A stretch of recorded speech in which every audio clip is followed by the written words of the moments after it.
민주당 이재명 후보가 전 국민 재난지원금 지급 주장을 철회했습니다.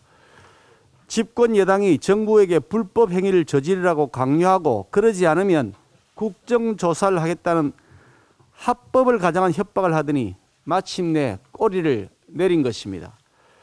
그나마 다행이긴 하지만 터무니없는 짓을 하다가 여론의 강력한 반대에 부딪히자 태도를 돌변한 것에 불과합니다. 이재명 후보는 먼저 자신의 억지 주장으로 국민들에게 혼란을 가중시키고 국정 운영을 거의 보름 동안 마비시킨 죄에 대하여 국민들에게 먼저 사과를 해야 마땅합니다. 또한 민주당은 이재명 후보의 억지 주장이 잘못된 것임을 잘 알면서도 국민 눈치 보기보다는 이재명 후보 눈치 보기 하며 심기경호하느라고 얼토당토 않는 논리를 내세우면서 불법적 협박을 일삼은 죄에 대하여 국민들에게 정중히 사과해야 할 것입니다.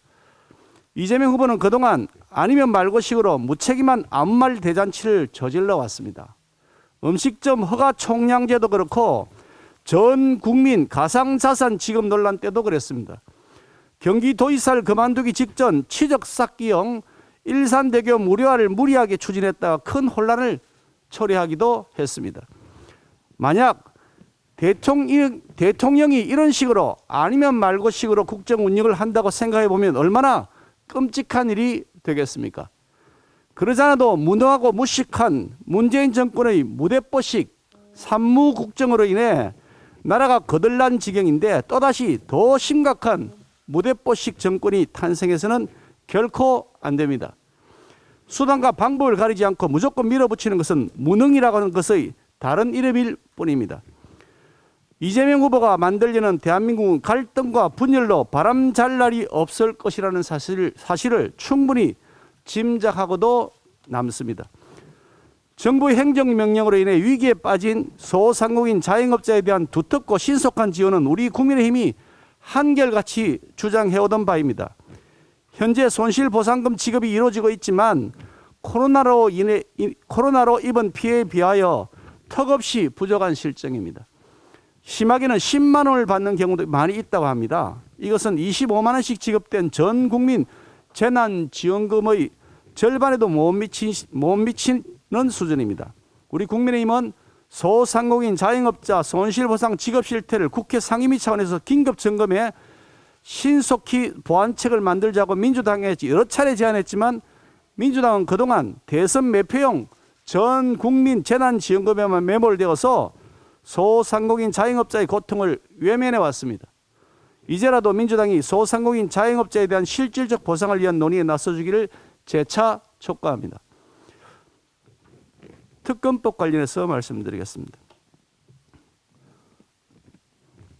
어제 민주당은 긴급 기자회견을 열고 우리 국민의힘이 소위 개발이익 환수 3법이라고 자신들이 이름을 붙인 개발이익환수법, 도시개발법, 주택법 일부 개정안 상정에 동의하지 않는다고 주장하면서 입법 바리케이트 운운하는 매우 황당한 주장을 했습니다.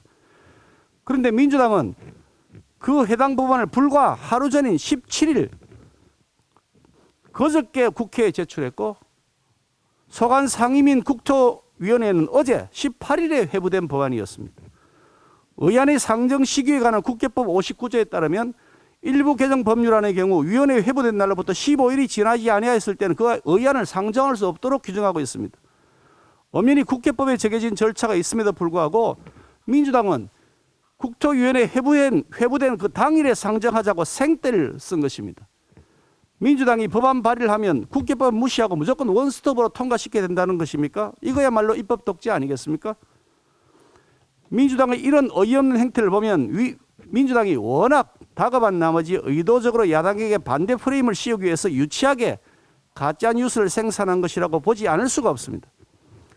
더구나 우리 국민의힘은 이미 부동산 개발 사업에 있어서 민간의 과도한 이익을 제한하는 법안을 제출해 놓고 있습니다. 그것도 한참 지났습니다. 지난 9월 29일에 민간 사업자의 투자 지분을 50% 미만으로 제한하고 이윤율을 총 사업비의 6% 이내로 제한하는 도시개발법을 발의해 놓았습니다.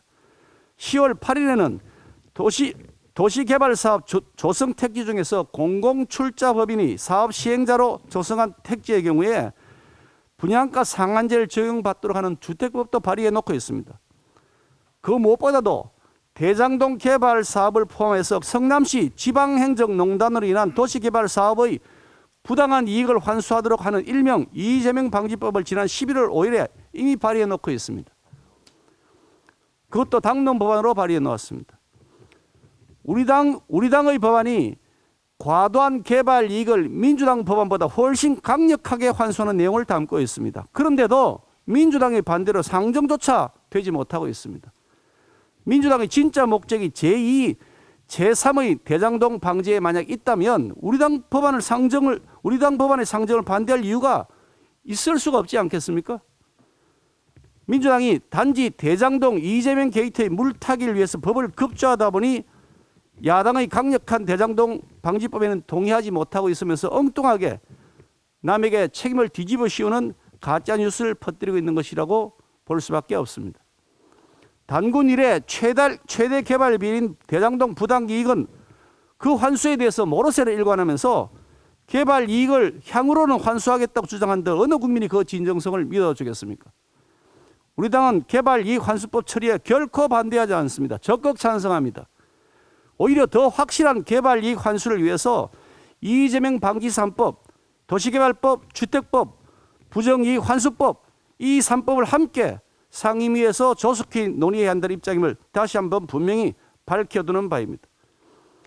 이재명 후보가 대장동 특검법 수행하겠다고 밝힌 것에 대해서 환영합니다.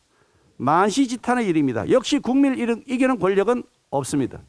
오만한 권력에 대한 국민 여러분들의 심판이자 승리라고 생각합니다. 무엇보다 먼저 이재명 후보는 국민을 우습게 보고 권력으로 진실을 은폐하려 했던 잘못에 대하여 국민들께 정중히 사과하는 것이 마땅한 도리입니다. 이재명 후보가 조건 없는 특검을 수용하기로 한 만큼 민주당은 또다시 사족을 붙이면서 물타기용이나 물귀신 작전용 조건 내걸기를 하는 꼼수를 부려서는 안 될 것입니다. 만약 이제 와서 또다시 이상한 조건을 내건다면 결국 특검을 받아들이겠다는 이재명 후보의 발언 역시 아니면 말고식 아무 말 대잔치 진정성 없는 국민 눈속이기 쇼였다는 사실을 자인하는 결과가 될 것입니다. 민주당 더 이상 시간 끌지 말고 오늘이라도 즉각 특검법 통과에 협조해야 할 것입니다. 아울러 국민들이 올바른 판단을 하실 수 있도록 특검의 수사 결과가 반드시 대선 이전에 나오도록 해야 할 것입니다. 이상입니다.